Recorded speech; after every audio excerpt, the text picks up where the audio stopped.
सिंधी रसोई को और क्लिक कीजिए इस बेल आइकॉन पे ताकि हमारी नई वीडियोस की नोटिफिकेशन आपको सबसे पहले मिले। और अगर ये वीडियो आपको पसंद आए तो इस थंब पे क्लिक करके इस वीडियो को लाइक जरूर कीजिए। Hello friends, welcome back to my channel. आज मैं आपको सिंधियों के हर फेस्टिवल में बनने वाला कुप्पड़ या रोट कैसे बनता है ये बनाना बताऊंगी। इसके लिए यहाँ पे मैंने लिया है 600 ग्राम गेहूं का आटा, 150 ग्राम गुड़ और 150 ग्राम पिसी हुई चीनी, जिसे मैंने 1 कप पानी में भिगो दिया है, 100 ग्राम घी। चलिए हम कुप्पड़ का आटा लगाना शुरू करते हैं। मैंने एक परात में अपना आटा डाला है। अब मैं इसमें घी डाल रही हूँ। फ्रेंड्स, घी हमें एक साथ नहीं डालना होता, थोड़ा सा घी आप बचा लें और उसके बाद इस तरीके से दोनों हाथों से अपने आटे को घी में मिलाते जाएं ताकि घी हमारे आटे में अच्छे तरीके से मिक्स हो जाए। इसके बाद हम चेक करेंगे, अगर ज़रूरत पड़ेगी तो हम बचा हुआ घी डालेंगे, नहीं तो हम नहीं डालेंगे। चलिए अब हम चेक करते हैं। इस तरीके से आप थोड़ा सा आटा लें और उसे अपने हाथों में दबाएं। अगर वो आपस में इकट्ठा हो रहा है, बिल्कुल भी नहीं बिखर रहा, तो समझिए आपके आटे में घी सही है। तो अब हम इसमें और घी नहीं डालेंगे। अब हम मीठे पानी से इसका आटा लगाएंगे।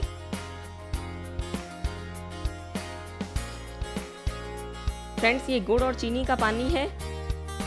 1 कप पानी में मैंने 150 ग्राम गुड़ और 150 ग्राम पिसी हुई चीनी को भिगो दिया था। इसे हम एक बार चला लेंगे ताकि अगर चीनी के कुछ क्रिस्टल्स नीचे बैठ गए हों तो वो इसमें अच्छे से मिक्स हो जाए। फिर हम थोड़ा थोड़ा करके पानी डालेंगे और इसका एक हार्ड डो लगा लेंगे। फ्रेंड्स, कुप्पड़ और रोट का आटा एक ही जैसा लगता है, सिर्फ कुप्पड़ थोड़े पतले और छोटे बनते हैं, जबकि रोट मोटा और बड़ा बनता है। अब हम दोनों हाथों से इसे अच्छे से प्रेशर देते हुए अपने आटे को नीड करेंगे। इसका डो हमें बिल्कुल हार्ड लगाना है, सॉफ्ट डो हमें नहीं चाहिए। आप भी इसी तरीके से अपने हाथों का प्रेशर देते हुए अपने आटे को नीड करें।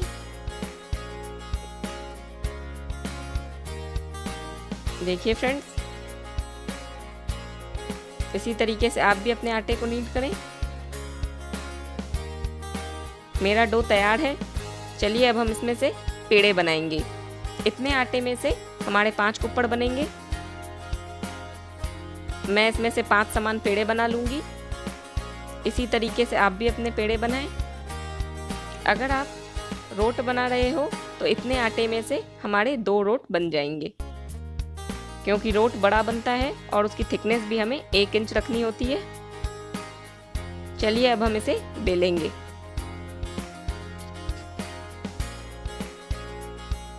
इसे हमें ऐसे ही बेलना होता है, सूखे आटे की डस्टिंग हमें नहीं करनी होती, क्योंकि इसमें काफ़ी घी होता है, तो ये बिना सूखे आटे के ही अच्छे से बेला जा सकता है। देखिए, आप भी इसे इस तरीके से बेल लें।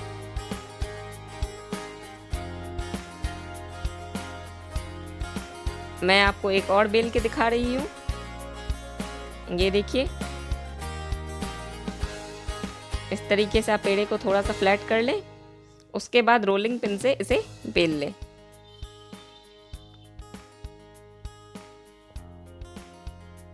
अगर आपको लगे कि आपके किनारे बिखर रहे हैं तो इस तरीके से अपने हाथों से किनारों को बना लें। देखिए फ्रेंड्स, हमने अपने कुप्पड़ को बेल लिया है। जैसा कि मैंने बताया, मैंने इसकी थिकनेस 1/2 इंच रखी है। अगर हम रोट बनाएंगे तो इसकी थिकनेस हमें 1 इंच रखनी होगी। मैंने अपने तवे को गरम कर लिया है और मैंने अपनी फ्लेम को लो कर दी है। इस पे मैंने घी भी अप्लाई कर लिया है। अब हम इस पे बेला हुआ कुप्पड़ डालेंगे और इसे लो फ्लेम पे पकाएंगे।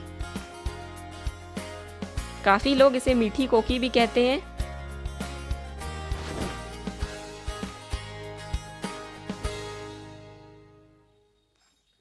देखिए फ्रेंड्स, ये एक तरफ से थोड़ा सा पक चुका है।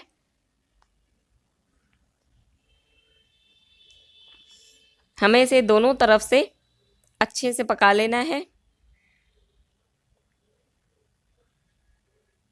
और आप इसे हमेशा लो फ्लेम पे ही पकाएं। ये देखिए, ये एक तरफ से आधा जितना पक चुका है। इस समय हम इस पे घी अप्लाई करेंगे।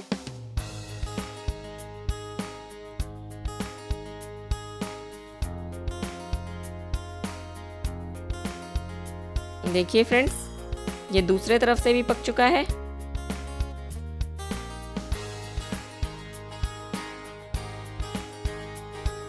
ये देखिए फ्रेंड्स, अब हम इस तरीके से इस पे घी अप्लाई करेंगे। इसमें हमें अच्छे से घी लगाना होता है। किनारों से भी हम घी डालेंगे ताकि ये नीचे से भी अच्छे से क्रिस्पी हो।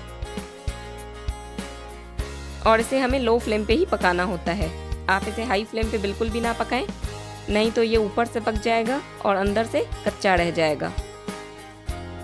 फ्रेंड्स, इस पे हमें ज़्यादा घी लगाया है, इसलिए अब हम इसे डायरेक्ट नहीं पलटेंगे, नहीं तो घी के छींटे हमें लग सकते हैं।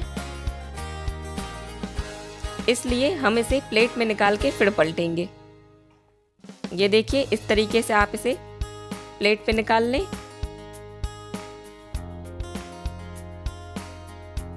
इसके बाद इसे पलट लें।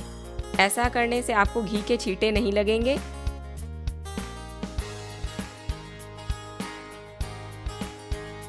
हम इसे दूसरे तरफ से भी अच्छे से पका लेंगे।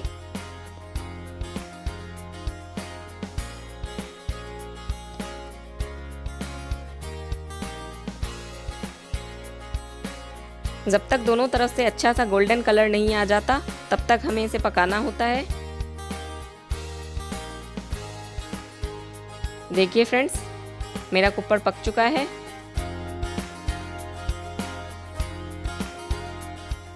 मेरा कुप्पड़ बन के तैयार है। मैंने इसे निकाल लिया है। अगर आपको वीडियो पसंद आई हो तो चैनल को सब्सक्राइब करें, वीडियो को लाइक करें और आपके कोई भी सवाल हो तो कमेंट सेक्शन में मुझसे पूछ सकते हैं। Thank you.